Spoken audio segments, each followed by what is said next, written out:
ရဲ့ပန်းလို့ဖူးပွင့်နေ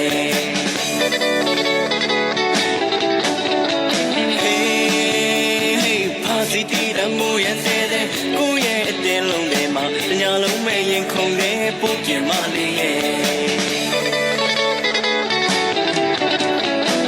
တော်လင်းချက်ပေးထားခဲ့တဲ့ညလုံးလေးရဲ့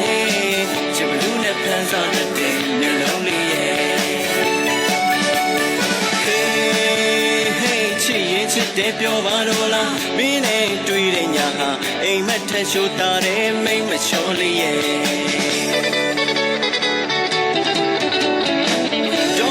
ရင်ထဲရောက်လာတယ်နှလုံးသားလေးတုံရင်ကနေတယ်ယူတာတဲ့ကရင်မလေးရဲ့မေးပြောင်းလို့မရတော့ဘူးထင်တယ်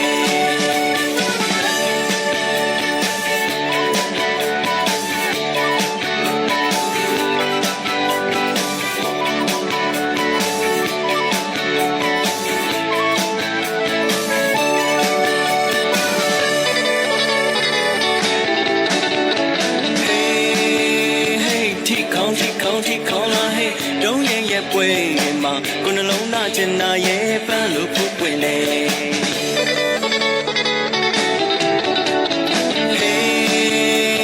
ဖာစီတီရမိုးရဲ့တဲ့ကိုရဲ့အတင်းလုံးတွေမှာညလုံးမဲ့ရင်ခုန်တဲ့ပုတ်ပြင်းမလေးရဲ့